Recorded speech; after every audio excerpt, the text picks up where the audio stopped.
Hello, everybody, and welcome to today's event brought to you by Sephora. Um, Before we begin, I want to just welcome you all and quickly just mention in the chat if you guys can. I know that we're wrapping up the week, but just add one little quick note on how your week has been. Let's spread some positive vibes before we end this week.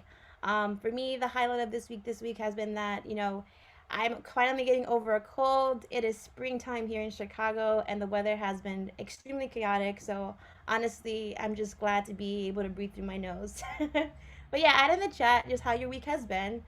Just a positive note as far as like how you all have been feeling this week. And if you can also too, let us know where you are joining us today. As mentioned, I'm joining you guys here from Chicago. Hi Alma, nice to meet you. I see you guys are adding in the chat. Welcome, welcome. Awesome. Congrats from Austin. I love it. Congrats on the no coding bootcamp. That's amazing. I love to see all the engagement. Very, very awesome. Sending all the congratulations to everybody in the chat. But also, too, as mentioned, congrats to everybody here who is joining us today for the first time, and welcome to um, one of our many events that we host here at Latinas in Tech. And before we begin, I just want to give a quick shout out to our team here at Sephora for partnering with us today to host this event, and to all of our lovely panelists who you will meet shortly, who will discuss more about their experiences with tech here at Sephora. But before I begin, as mentioned, welcome to all of you ladies who and allies who are new to our network. If you're new to any of our events here at Latinas in Tech, welcome. We provide opportunities like this to empower and connect Latinos who are trying to grow and thrive and innovate within their careers in tech. And the way we do this is by offering you guys opportunities within either whether it be networking events like such as today, whether it be opportunities for mentorship, whether it be opportunities to join and learn more about opportunities for recruitment. All of that is provided to you by opportunities like today, provided by sponsors like Sephora. Now, if you're new to our network and you want to become a member of our network, the easiest way to go about that is to go onto our website and create a membership profile. And the easiest way to go is to go to latinasintech.org, and there you'll find our membership platform where you'll be able to log in and create a platform. Once you're there, you will be able to join our 17 plus 100 network of women. That includes our 9,000 subscribers and registered members, and we have over 20 chapters across the country and the globe, including Canada, London, Mexico, Brazil, and Madrid. And to mention, another opportunity for you guys to learn more and to grow and learn more about opportunities here at Latinas in Tech, we have a summit coming up in May, and that is the 18th through the 20th of May of this year. It is going to be virtual, and I highly encourage you to go onto our website and become part of this, because again, it is another amazing opportunity for you guys to connect with our network, but most importantly, to learn more opportunities within tech for Latinas like you. So with that, I would like to open up the floor now to our recruiter for today from Sephora, Casey. You're on mute. Hello, welcome everyone. I'm Casey Ethier. I manage tech recruitment here at Sephora. So you'll see a list of our openings here that we currently have open. There's a link at the bottom to our career page, which will lay out all of our opportunities in detail. Please go to the site, take a look, see if there's anything that interests you. If there's not something that matches your background, set up an alert too, so you can get notified of openings, but also I'll put my contact information in there too. So feel free to reach out with any questions as well. Thank you. Thank you so much, Casey. And as mentioned, we'll be adding that information in the chat for you guys to learn more about recruiting opportunities here at Sephora. But without further ado, I'd like to just ask you guys for today's event, if you have any questions in regards to Sephora's team or any other panelists, to please use the Q&A button today to be able to communicate those questions to them. I'll be filtering those questions to our moderator for today's evening to be able to ask them to our panelists, which will also be answered throughout the conversation. So again, please utilize the Q&A for any questions you have regarding our today's conversation. And with that, I would like to welcome our moderator for today, who will be welcoming and also to introducing herself for today's conversation. Stephanie, take it away. Thank you so much, Juana. I'm super excited to be here with everyone today to discuss tech at Sephora. I am the VP of Client Engagement and Business Operations, so I work primarily with our stores. But I've been here for 19 years, so I get the lovely privilege of working with all of the lovely ladies on the panel today. And I'm just really excited to see all of our audience using the chat. I've seen a lot of milkshake comments, so it seems like everybody needs to get a milkshake later on tonight. But thanks for joining. We're super excited. And I'll go ahead and have the panelists introduce themselves, and we'll start with Liz Osorio. Hi, everyone. I'm Liz Osorio. I'm a lead product manager here at Sephora, leading personalization. I've been with Sephora since 2016, had a few roles under analytics and product, but happy to be here and speak to all of you. Thanks, Liz. All right, we'll go over to Angela Ramirez. Hi, all. Nice to meet you. I'm Angela Ramirez. I work here as a data engineer for the machine learning team here at Sephora. I've been here since I started as an intern and then moved as a data analyst. So I've been here for about a year or two. So, yeah. Aksam? Hi, everyone. My name is Hatsain Chaka. I work as an infrastructure business system analyst here for the network engineering and security operations team. I've been with Sephora since 2017, and I'm really excited to be here today. Maria Elena. Hi, everyone. I am a business systems analyst here at Core Systems. I've been with Sephora since 2011, at which time I started as a contractor. And then I was hired full-term in 2013. And I'm just happy to be here. And I'm happy that we have such a great audience out there. This is great. Yeah, I think we're all really super excited. Yeah. And yeah, so I see so many cool techos, and hopefully we're going to share some experiences with all of you about Sephora, and then more specifically in tech with all of the wonderful experience that we have here on the panel. So we'll start with Liz. Question for you: what was your driving factor behind deciding to enter into a career in technology?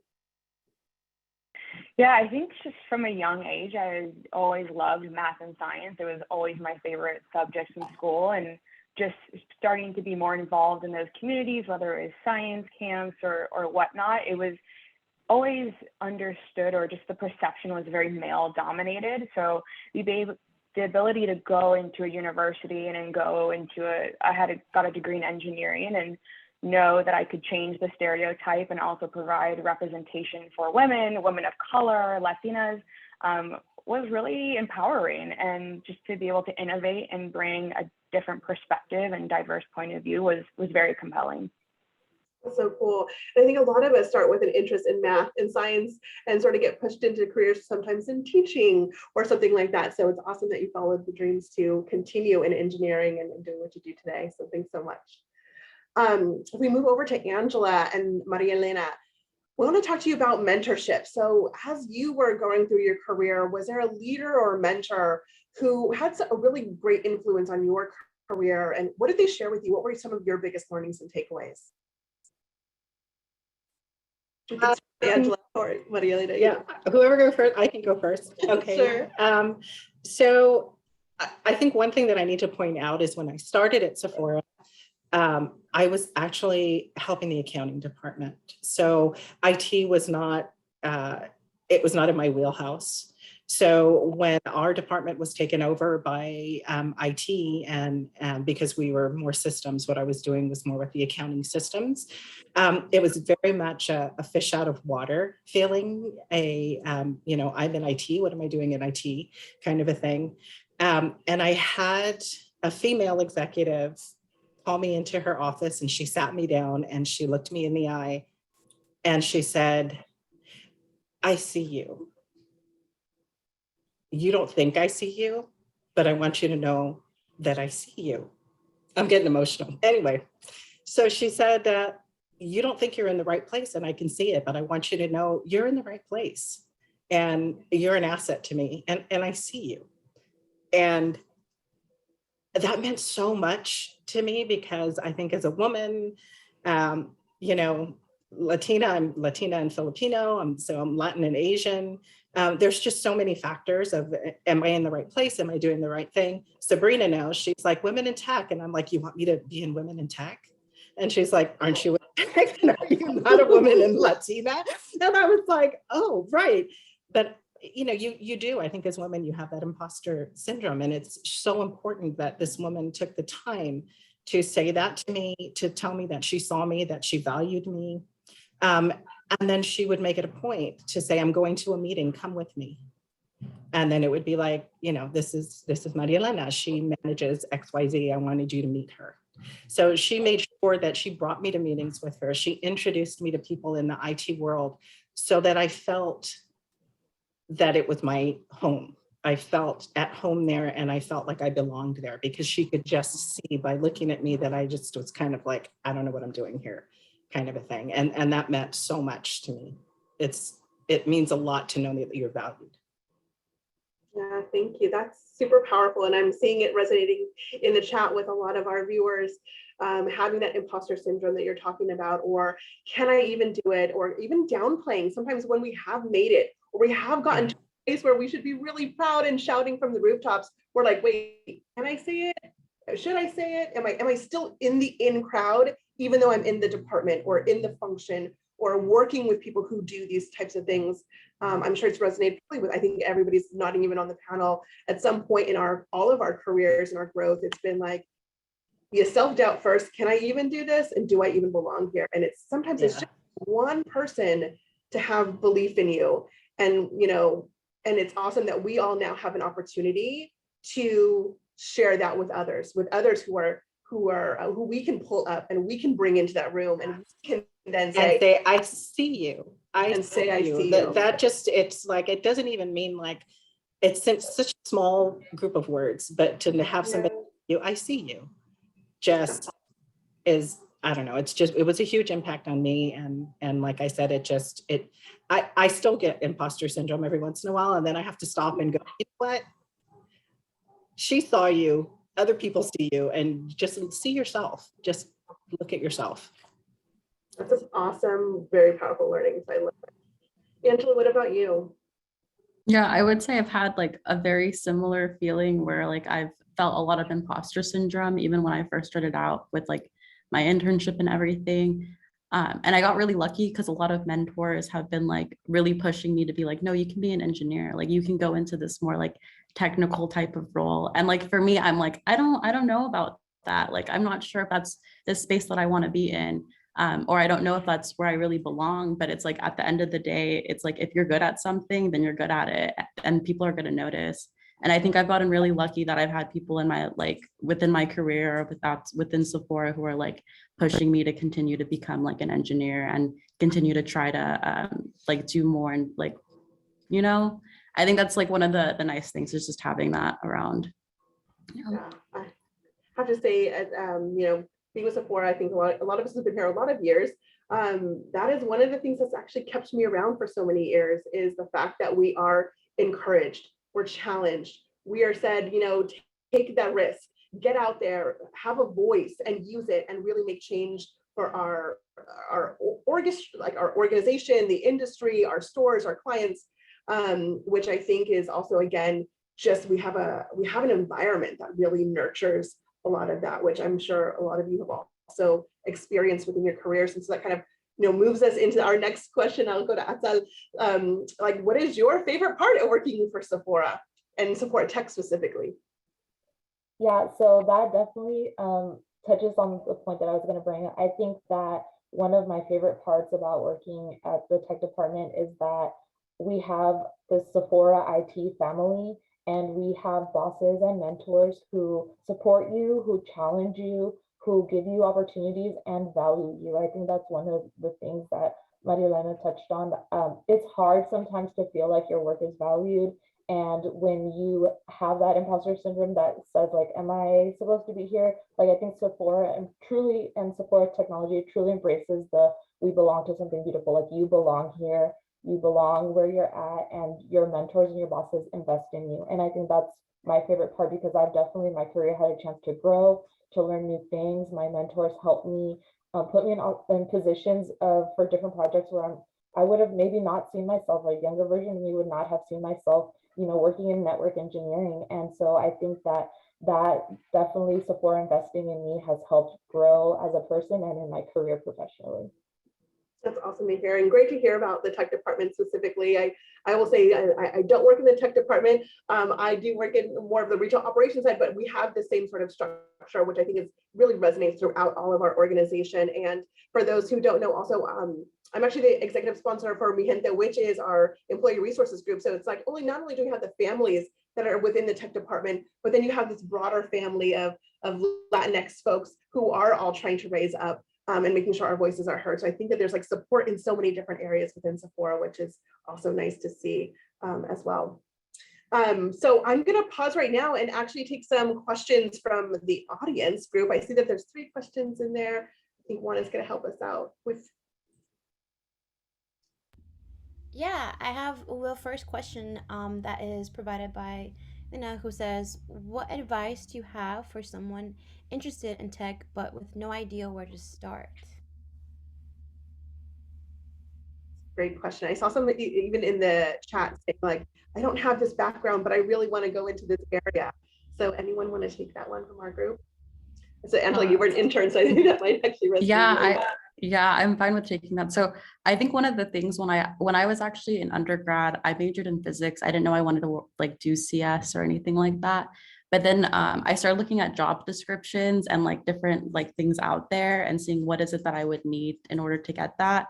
And that's what I tell anybody who's trying to break into tech. Look at that job description, like really break it down, figure out what you need to learn, whether or not it's like if you're doing analytics, whether or not it's like Tableau or Python or trying to create like visuals, stuff like that.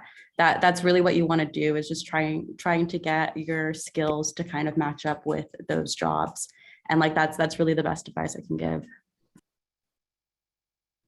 If I could just add on to that, I think something that like has really worked for me is just have conversations with people, grab coffee. If you find those jobs that, match the skill set that you want to have, like say, hey, I would love to learn more about what you do and like, how did you get there? Because everyone has a different path of how they get there and there's no one way. And so just, have that conversation and yeah, networking, exactly. Just talk to people. Really good. And I think that's really, you said something really important that I think everyone should really take a hold of, is that everyone's path is not going to look the same. And sometimes it's not just a one-way trajectory. Sometimes it's like a sidestepping, or you're taking something that maybe is not exactly perfect, but it's going to get you some more of that learning or skill set or exposure experience to then leverage you someplace else. I know I've talked with Sabrina, who also works in our tech team, that, we both started in stores. So I started in stores in San Diego, did not think I was going to be a VP of retail operations, and it just did not think that was in my cards. And you do just this little sidestepping, and I think the same thing with tech or any industry, but it is about how do you gain the most experience and exposure so that you can leverage all of those talents into then whatever that dream job it really is. All right, I see. So like there's lots of questions coming in now. There is a question for Angela. So Angela, I'm going to pick on you for just 1 second. It says, what soft skills would you consider to be the most helpful as a data engineer? Oh, communication and documentation. Those are the 2 skills. If you're able to communicate what you're doing really well and document like the data pipelines, the technology you're using, it's really powerful. And that will like really make you a very like distinct candidate as a data engineer. Yeah. And yeah, being empathetic, like understanding too, because sometimes like things will go wrong, like with infrastructure or with the business, and you have no idea sometimes. So you just have to be understanding and like patient sometimes. All right, so I'm going to go to one of our next questions, and then I promise we'll get back to all of the audience questions as well. And so for Maria, Elena, Axel, Angela, and really anybody, what advice would you give to young Latino women who contemplate their career in technology? I'm laughing because I feel like I'm the old Latino woman in this. Oh, stop. Mina, let me tell you. I'm the grandma. I feel like I'm everybody's mom in this group. I'll start with that. Just because I gave it some thought when I saw that question pop up, and it would be, I think, I'm Latina and Asian. So like one of the things as a girl growing up, it's like, be quiet, be humble, don't rock the boat, just siéntate and, be quiet. I can see my mother just like, stop. Stop it. It's my advice. My advice is stop it. It's okay to rock the boat, be authentic and true to yourself. That was, I look at these young girls on the rest of this panel. My daughter's like in her 30s, and I raised her to speak up. If you got to say something, say it. If you don't agree with something, don't agree with it, be vocal. And that's what I always tell, the young woman that I see. It's like, be authentic, be true to yourself, ask a question. If you don't agree with something, it's okay to not agree with things. And I think we're so conditioned to not rock the boat and to kind of take a step back. It's okay to like Encanto, making waves, changing minds. It's like, it's okay to do that. Sorry, I've watched Encanto like a million times, but you have to do that to be seen. And just like, that person had sent to that executive was like, I see you. It's okay to ask questions and speak up and not sit on the sidelines. Just be seen, and then just remember to see others after you're seen. Like, pay it forward. Yeah. Thank you. So you want to go next?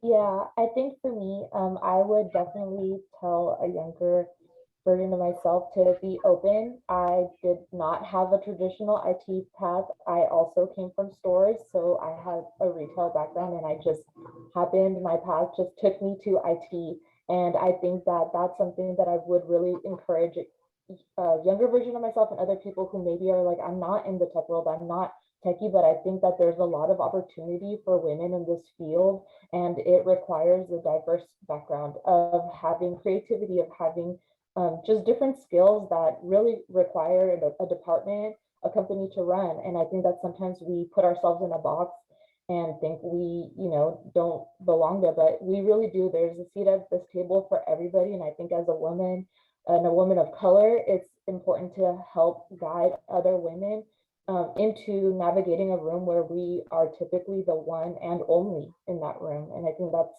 something that really I would tell all women out there who are considering it to just go for it, take that risk. It's really great. And I think that's something else that resonates even with me in terms of just, coming from retail or having a retail background. And just because we're a retail company, I'm sure most of you also have been like, oh, you're in retail and that must not be, a great career. And I'm here to tell everybody on this call, retail is a real business and we make some real money here too. And we have real problems and real things that we solve. Now, it's great that it's also beauty related that we deal with, but definitely I think there's great careers that can happen in retail too. So I would never knock those as well. Angelina, I don't know if you were going to add something there or not. Yeah, I think the only thing I would add would just be like the more that we decide to join like tech or like decide to be in these fields, the more diverse it's going to become. Like, I know it's probably hard right now because like I think we've talked about it, like a few of us has like touched on it, like Liz and Hatsel, and like where it's just kind of like it's very male dominated and we know it, but like the more that we just kind of are willing to put ourselves out there, the better it's going to become. That's what I always tell myself. Yeah, you got to take the deep breath and take the step, because yeah, that is how we are going to show up. And I know I saw in the questions, so I'm going to kind of bring this in because I feel like it kind of relates to it, is, you all have talked about mentorships or people who have pulled you up or pulled you in. I said, I see you. How do you find these sorts of mentors? There's some questions around, I find it really hard to find someone who either connects with my background or maybe my culture, or maybe I just feel like I don't have anybody in my life. And so how do you really do that outreach to either find that mentorship or even just people to connect with that, can form that sort of community? want you guys to think for a second, because I know this. I think for me, I kind of just did a cold call in a way. I before I was in product management, when I would look at job descriptions, it very much felt like the chicken and the egg. Like, you have to have product management experience, be a product manager, but how do you get that if you're not a product manager? And so at Sephora, when I was on the analytics team, the VP of product at the time did a chat with all the analytics teams, and I had this like light bulb moment. I'd never met her before. I had no idea what it did, but it sounded interesting to me, and I just emailed her, and I was like, I thank you for speaking to us. I thought it was really insightful. I would love to learn more about like what your team does. And of course, because she's very busy, it took us a while, but eventually she just invited me to her office. And so I sometimes think, like, if you meet someone or you see someone speak and you're like, I'd love to learn more about how you got there, again, like, have that coffee. You can kind of start to build your community of like access and information. Yeah, and I love that as part of it's just the perseverance. Like, even if you have the no or the, oh, this feels a little weird, it's just keeping at it and having the tenacity. So I think that's really great, Liz. Thanks for sharing. Anyone else on how they've found their community or found that mentorship or guidance when they felt maybe they didn't have any? I think building a network, and I think that can be intimidating. You're like, well, I don't really know, but I think just surrounding yourself with professional women, whether they be your friends, you know, and slowly build your network through them, through other people, reach out, LinkedIn. I know it can seem intimidating, but it's really taking that risk, and you have nothing to lose. So I would say reach out. And I think that more often than not, people are willing to help, because I think some of us come from backgrounds where we didn't see women in tech, or maybe we didn't even see women in the corporate world coming from, you know, a Latina background. And I think that as women out here, we also have this wanting to be a pioneer in setting ways and having more women in our departments, in our teams. And so I think that both ways the desire of us to want more women here and you seeking, like, you'll just cross paths and it'll happen. You'll start building your network.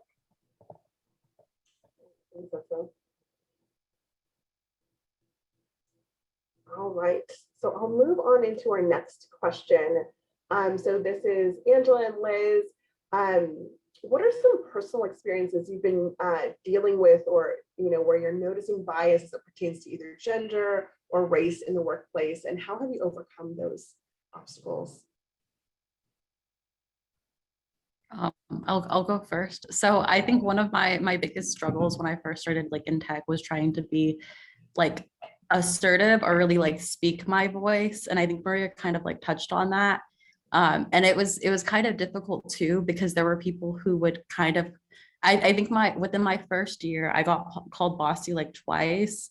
And I'm someone who like rereads my emails. I'm someone who like rethinks everything. So it was really like hard for me, like hearing stuff, like that type of stuff and being like, oh, like, okay. But it's a very strange thing to get. And it's like hard to kind of like get yourself out of that.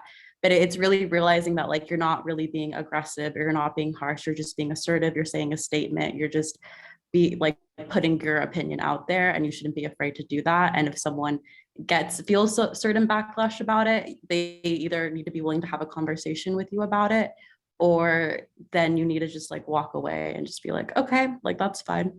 Like, this is how I feel, this is what I think needs to happen. If you don't agree, that's okay too. Yeah, in my world, a lot of what I do is I collaborate between business and engineering. And we were I was in a meeting with fellow engineers, and we had a new engineering manager join, and there was a conversation that had like come up during that, and it was very technical around infrastructure. And we kind of were, moved outside of the meeting room. We were kind of having an offside chat about it, and I was really kind of invested in trying to, break down, understand how can I help, how can I provide clarity.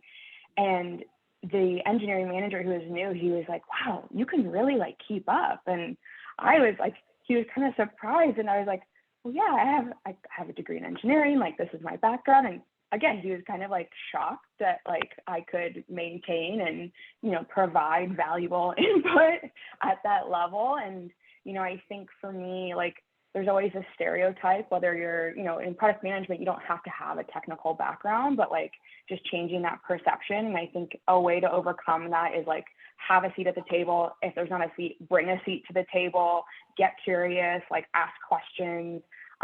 Again, like to Angela's point, like make your voice known. I think I have also struggled with that of like speaking up again, like in a male dominated room, and making sure like, hey, my opinion matters, and like take it into consideration. Like, of course, in like a nice way, but like, understanding that you're just as equal as everyone else. Yeah, I think that's really great. I was also one of those ones who struggled to find my voice in the beginning. And I know I was sharing with, a manager who was a mentor of, a big meeting would happen. And then as you're leaving off to the side, I'm like, well, why did we do this? Or why did we talk about this? And they're like, why don't you say something? And I had to like challenge myself. She's like, if you do not speak up in this next meeting, like you need to like say at least one thing, like share at least one idea. So for all of our, audience out there, if you are struggling with that, I'm used to sitting down, staying quiet, don't raise my hand. I, make myself small because that's how we were raised to do. I would just challenge yourself, even though it seems maybe overwhelming, start with just one question, one comment, one idea, because that is where you're going to start to gain the confidence. And when you start to see the reactions, I think that's where you start to build. And then if anybody knows me now, they're like, really, Stephanie, like you didn't say anything? I'm like, I promise I used to be that person. So I know that is, it was hard for me to overcome, and it doesn't happen overnight. So it took a few years, I'm going to be really honest, to find that confidence within myself. And I'm sure, a lot of us have that same sort of challenge. So I would say, I know we're talking about sharing your voice and just take that step. And I know that sometimes you're in that moment and you're like, I'm going to do it. And you're like, no, hold on a second. I don't want to, because we're afraid to either be wrong or be criticized, or you don't know what you're talking about, because we've all had some of those experiences. I think when we think about bias, about women in tech, just women in business in general. And so I would say that is something that I have definitely learned as well. And it gets easier to do that. I think like you always remember the first time you were afraid to speak up, and then you said, but excuse me, isn't something, and then somebody said, oh yeah, you're right. And you were like, I'm right. Well, how about that? I'm right. But, and if you're wrong, it's okay. And then you just say, well, can you explain to me why?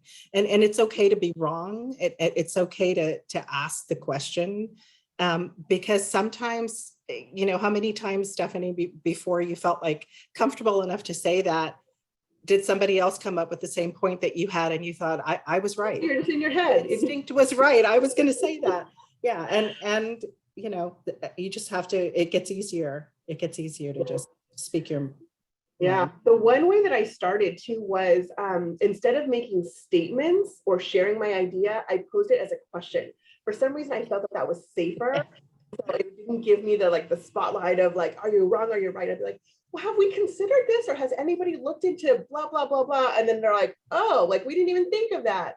So I just felt like if it helps anybody, that was the easiest way for me to find. And then you get to a point where you're like, I don't even care anymore. I'm just going to tell you what I think. But that was how I actually started it. It was literally just, let me just ask a question, just thinking about this thing. All right, we have some more questions coming in. So I'm going to go into the Q&A and see if there's anything. And I don't know, Juana, if you've seen anything that's really specifically yeah, we have a lot of really great questions that are very specific to the conversation. I did want to ask the question from Sarah. It says, how is Sephora using innovative technology to differentiate in the market? I think this is a really good question for all of our technical people on the call. Anybody want to answer this? Liz, you want to go ahead? I can try and take that. Yeah. So I think a lot of times as a product manager, when the business comes up with ideas or new strategies of how we want to speak to our clients, like these ideas usually need capabilities to be built behind the scenes in order to bring them to life. And I think that's where product management comes in, and we look at that, and then you kind of assess where the market's at. How do you, so I think like for my world and personalization, it's like, okay, we want to bring and build some of these capabilities in-house of how we can personalize experience for our clients, and where is everybody else in the market? Where are our competitors in the market, and where do we need to be, and create that assessment and bring the engineering teams and the business along and say, hey, this is where we find opportunities, and make a roadmap and then develop them out. Yeah, I think one really, I mean, there's so many examples, honestly, that we could talk about that kind of hit the retail side that, you know, a client would experience, but then takes so much, obviously, like you said, so much work on the back ends to make sure it looks easy and seamless when it gets to our stores. I know one thing that we have been really proud of over the years, and I'm thinking of client-facing things that literally every one of you out there could go into our stores and do this, is what we call mobile color IQ. Literally, you can go and get scanned with an iPhone, your skin, and it will match your color to every foundation that we have. And so it will basically pull up every foundation that matches your skin tone from that one scan. And then you can whittle it down. You can say, well, I want it more full coverage. I want light coverage. And you can do anything under the sun to, and then it's going to get your perfect, like, couple foundations that you can try. And it really works. The cooler thing too behind it is that it has AI.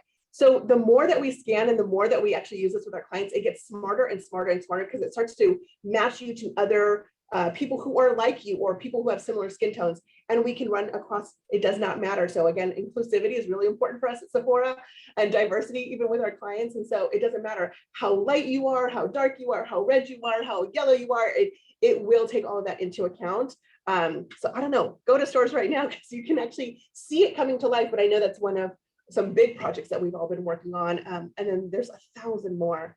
I don't know, Angela or Atal or Maria, if you have anything else that you're particularly proud of that has come to life within our stores or even on the back end to make our stuff easier.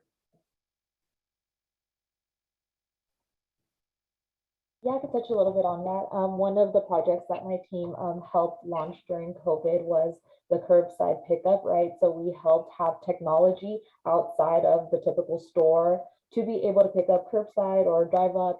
And I think that was, you know, we had to adapt quickly. I think as the Sephora Tech company, we helped launch these initiatives that maybe weren't on our roadmap, but we adapted with the times as everyone did during COVID. And so that definitely was an interesting and still effort that is being used today. So that's awesome.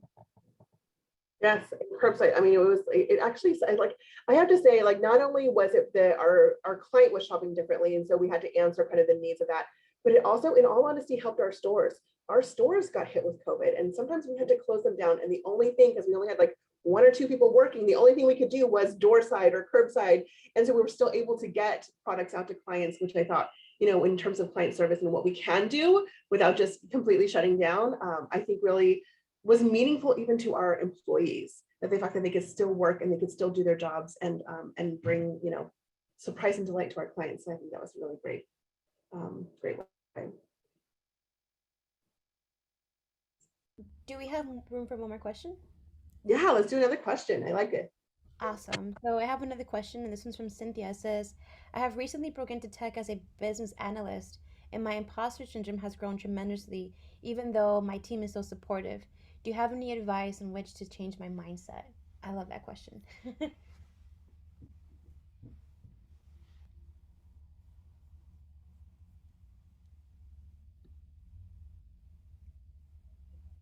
This is gonna sound weird. I still struggle with imposter syndrome. I have to write lists personally, and I actually document things I accomplished to kind of remind myself, like, oh, I did that. Like, that was really cool.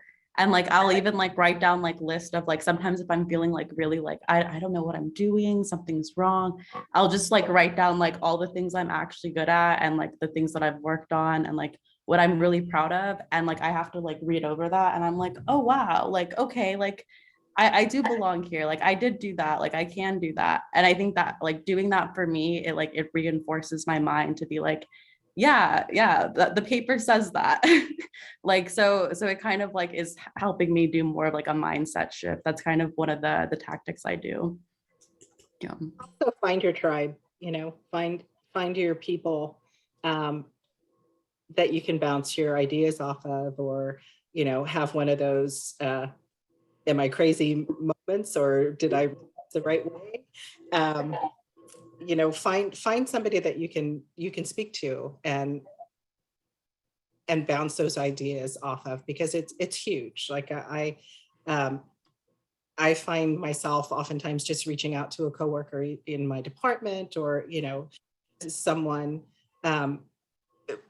just to get their feedback on things. And it shouldn't be like centered around your area.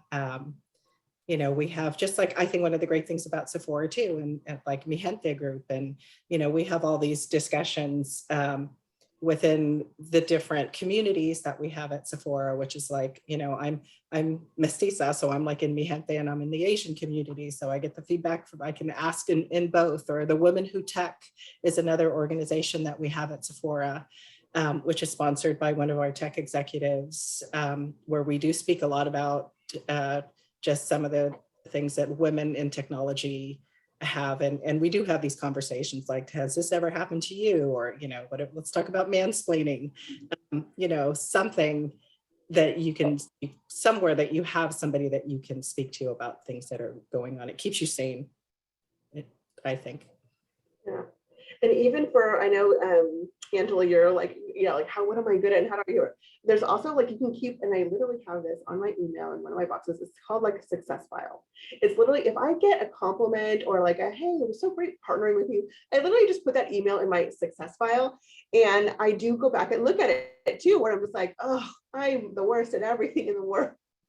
I go back, no, okay, I'm not. So let's look at this. What am I really good at? And I think also the other things you can do is creating a culture of recognizing great work will breed more and more of it. So I think that if you have teams, and even if it feels weird at first, if you can create a culture, I know at Sephora, we have 7 values that we all live by. A lot of it is collaboration, teamwork, initiative, innovation, and we talk to each other about values and how values show up in each other. And I think that when you create a strong culture like that, and so maybe it's just your little small team at first, that you can kind of like, hey, let's actually like, what are we all proud about today? And start a meeting with just that. What are you proud of what you did this week? Or celebrate somebody on the team this week. If you can just do that in one team meeting a week, you'll find it will start to grow and breed, which I actually then, it creates a much better working environment for everybody. So I would also suggest that.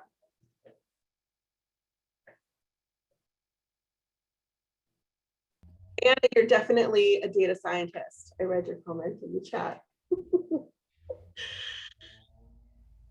All right, is there a different question or? Yeah, sorry, I'm just, Yeah. so many questions coming in, which is really exciting. I know.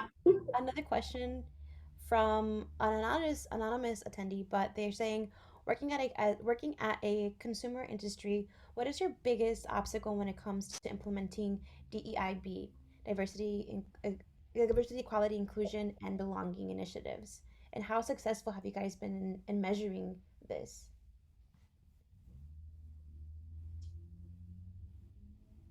So I will start with that one, just because it's actually a whole other department that works specifically in diversity and inclusion. And I would say, while we have, I think, and again, I've been around for 19 years at Sephora, so I feel like we've always been an inclusive environment, and we usually rank pretty high on best places to work for women, for LGBTQ. I would say probably in the last 5 years, we've taken it much more seriously, and not just to get a headline, not just to put something in the media, not just to say, we do this. There's actually 11 different task forces that support the D&I department with different ways on how we can show up differently. And this is through brands, Black-owned brands and BIPOC-owned brands, and how they have representation. We have an incubator program for founders, women founders specifically, and even more so BIPOC women's founders, where we take startup brands and help them grow their business, which is a really great program. We've hired people with disabilities in our DCs, which is really great. If you have not gone onto the Sephora website page, there's an entire page on everything that we do. We have equity advisors that we meet with pretty regularly, I would say quarterly, to make sure that we're held accountable. That whatever we say we're going to do, we're actually going to do. I know Maria Lynn has mentioned we have many different, we call them in communities, which are our employee resource groups. We have ones, I don't don't even know how many we have at this point, but we have Latinx, we have Asians, we have our LSVMH, which is our women's group. We have our tech groups.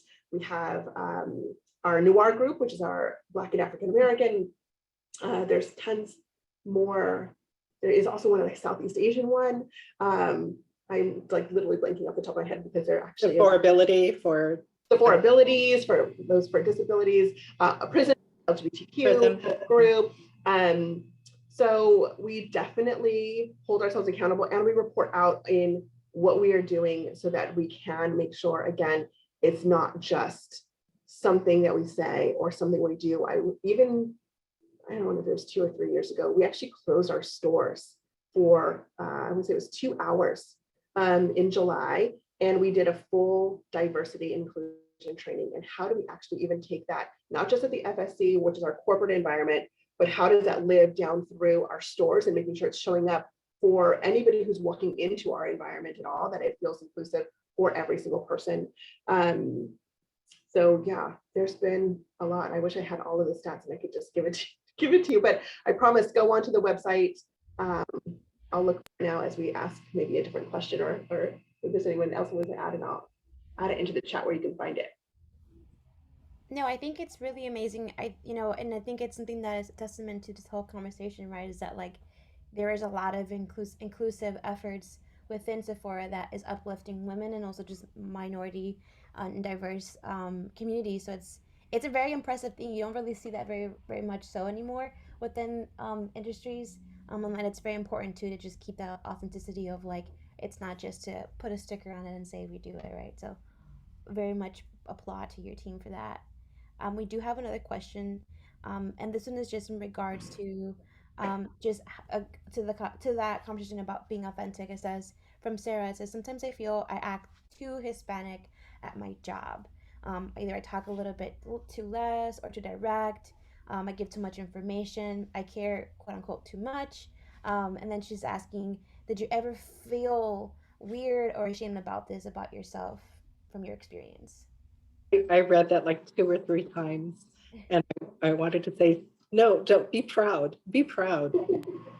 I am just like that. I probably overshare. Like Laura's like my doppelganger. I overshare. I'm very vocal. I don't have a mute button.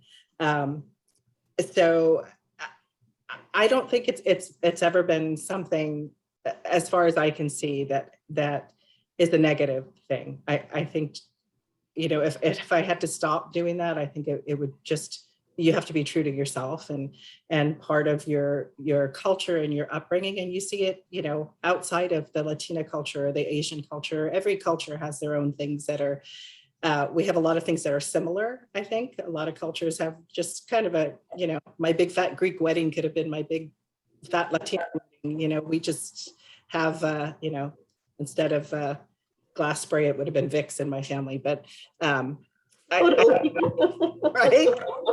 Mentholatum. Yes. But I think, you know, I don't think you should hold back from that. I think that that's part of being who you are. I think you'd be miserable if you had to put on a mask and be something that you're not. So I don't think it's ever anything. Of course, not everybody's going to love it, right? But not everybody loves everybody, and that's okay too, you know. So I think as long as you can be passionate and loud when you need to be, as long as I feel like if everyone actually just remain respectful, exactly, yeah, your authentic self. And I know, you know, in years past, it was always like, leave your troubles at the door and you're, you know, a different person at work. And I think through Sephora, we've always been taught kind of like bring your whole self to work. Because you know you're going to have good days, you're going to have bad days, you're going to have in between days, and everyone goes through that. And the more that we actually can show up authentically, we can be there to lean in on each other and support each other through anything that's going on. But if we don't, and we put the mask on or just do as you're told and act like everyone else, like, first of all, what fun is that?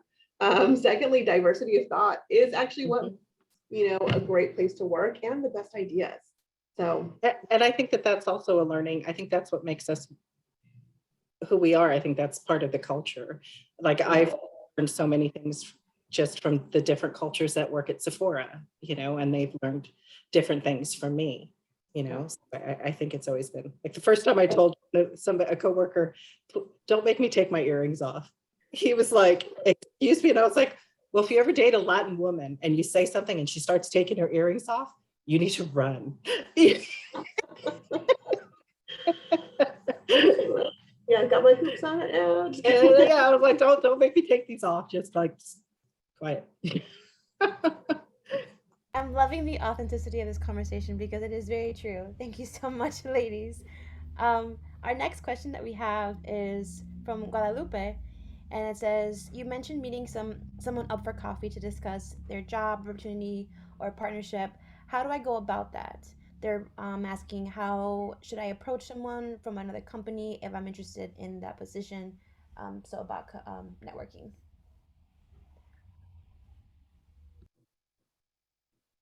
I guess I could take this because I spoke a little bit about it. I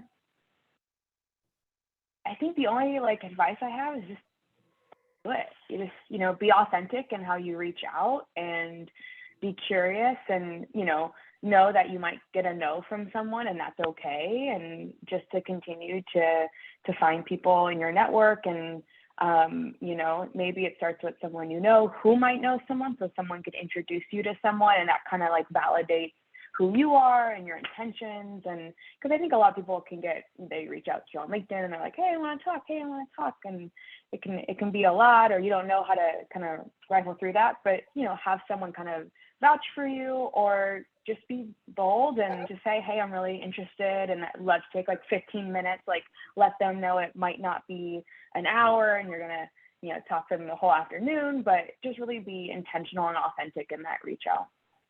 I know it can be scary, but definitely it's a nice step to take. I love that people are sharing their LinkedIn in the chat. So connect with those folks. They're ready. Thank you so much for that, Liz. We have another question. Sorry, give me 1 second. I lost it. We actually are getting questions that are very specific to everyone's roles. For example, we have a question for Liz to speak more about your project manager role. But I'm actually very interested in just hearing from each of you individually to talk a little bit more in depth as far as your roles and how, you know, it applies to tech in Sephora and how it's defined your career within tech. 'Cause I think that's really beneficial for all of us to hear on the call. Liz, if you want to first begin. Sure, I can start. So as a product manager, you really are that bridging gap between the business and engineering. So you're listening to the business. What do they want to do? What are their needs? What are their pain points? Like, what obstacles and challenges do they face? And you essentially translate that into requirements and what engineering should build. And so you partner with engineering teams to bring these capabilities to life, and really plan out what that looks like. So you create a roadmap, and that kind of breaks down all these pieces of work into smaller chunks, so it's more doable and you can track it, and you really kind of work to evolve and innovate along the way, and own a product and see its evolution. I work a lot with other product managers. There's a lot about prioritization that is in my world. We're constantly talking about, what are we prioritizing this year? What are we reprioritizing this year as new things pop up? But that's a lot of my day-to-day is really working with business stakeholders, understanding their needs, and then translating that to engineering and technical requirements in order for them to come to life. We go to Angela, and we'll go down. Yeah, I'll talk really quickly. I saw someone put about like in the questions, I think it was Amanda, about how do you know to challenge yourself as an engineer? Personally, I feel like I have to challenge myself every day. Sometimes like I have to learn a new library, or I have to learn a new thing constantly. Like I'm constantly learning on my job. I feel like if you're at a point where you're like, okay, I want to start shifting over, I want to learn about like Kafka, or I want to learn about Kubernetes or something like that.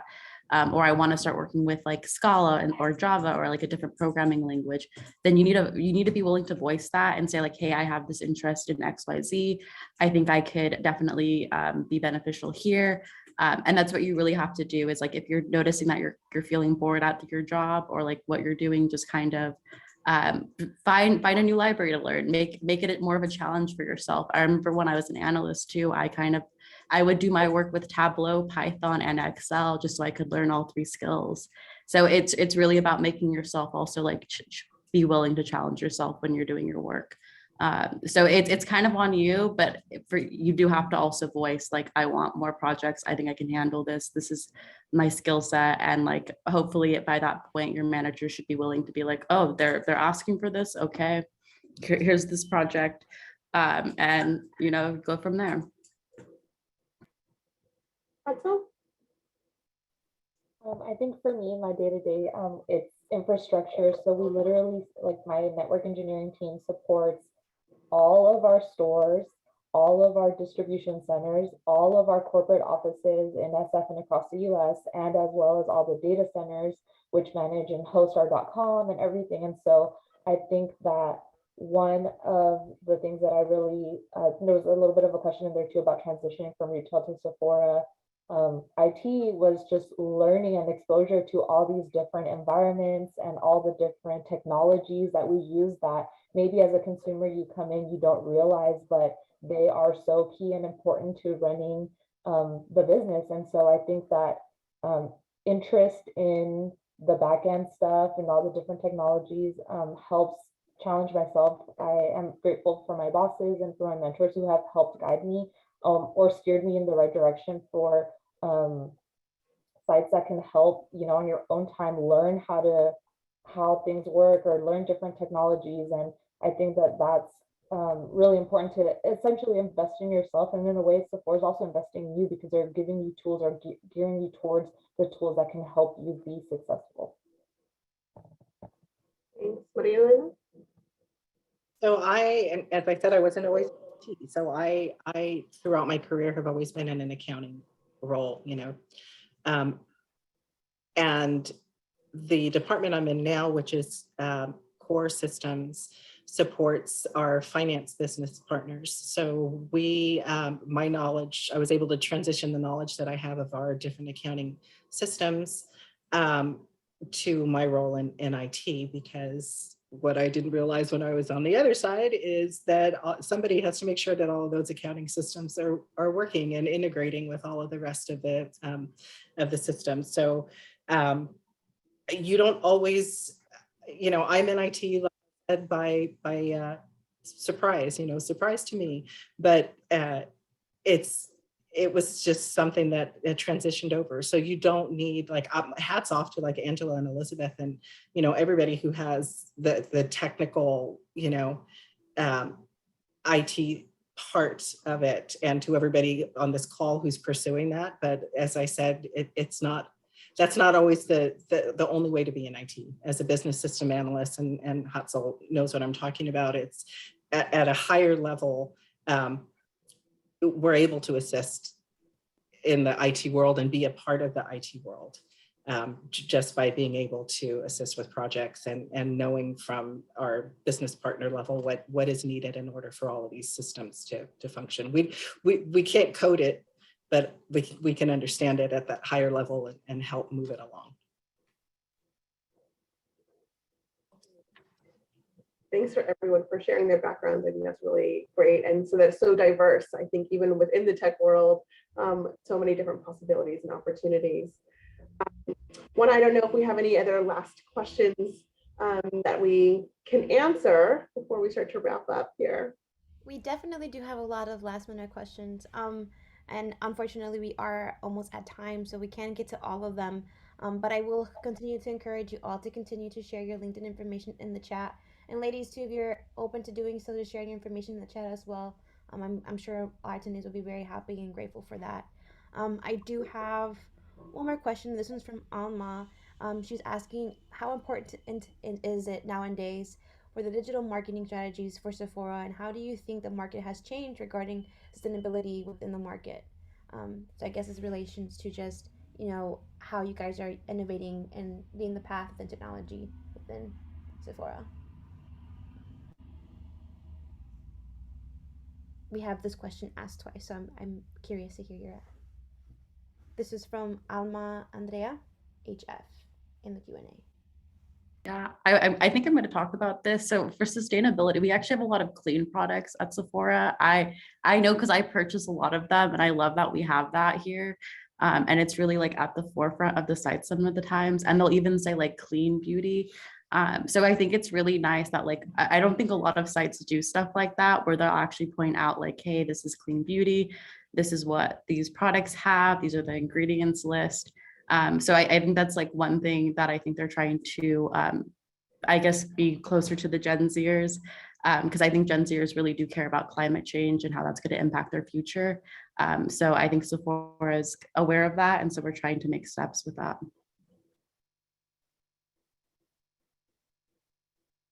I think that's, again, one way I spoke about values a little earlier.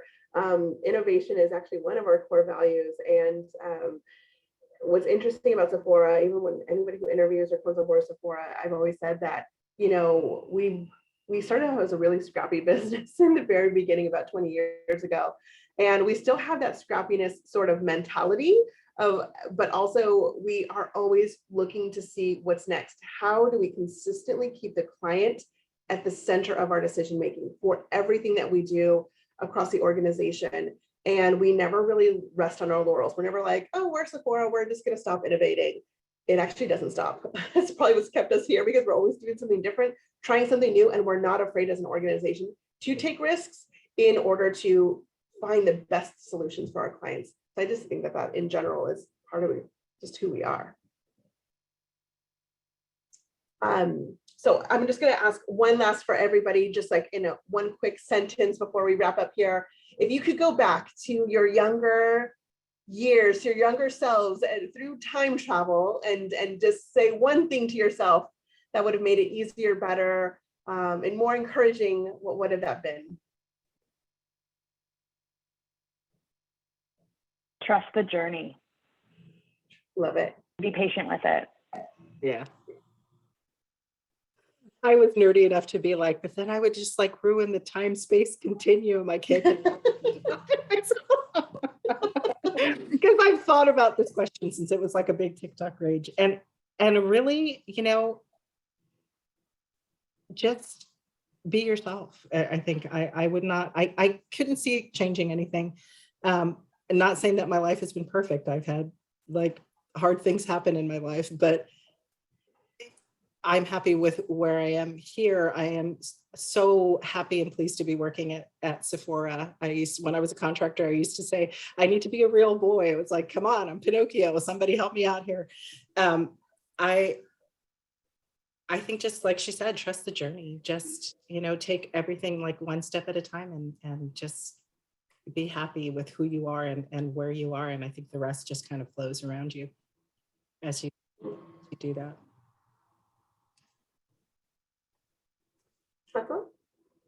I would tell myself to take the risk, to keep going, and to continue to work hard.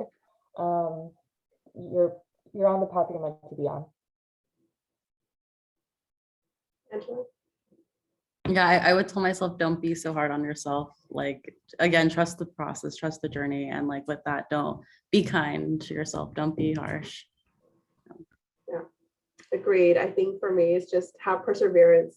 So you're going to hear a lot of no's, you're going to have a lot of doors closed in your face, and just get back up, go back at it, and believe in what you want to do. And I definitely think with perseverance and hard work, you'll get there for sure. So thank you everyone for joining. It was a really fun hour for us to hear from and see all of you in the chat and through the Q&A. And thank you so much to our panel of our ladies in tech, Latinas in tech here at Sephora. It's been a really great honor to have this conversation with you, and super fun at the same time. So, and thank you to Juana for partnering with us and allowing this moment to happen. It's been really meaningful, I think, and powerful for all of us. Thank you so much to all of you ladies. You did an amazing job. And just kudos to all of you guys for just being your authentic selves today. All of our ladies here in the chat have been applauding you and giving you your flowers. So thank you so much for taking the time out for that. And again, I highly encourage you guys in the chat, if you guys can, looking to learn more about opportunities at Sephora, look at the link that I provided in the chat. It is jobs@sephora.com if you guys are looking to learn more. But with that, thank you so much and have a good rest of your evening, everybody. Bye. Thank you, everyone. Bye, everyone. Thank you.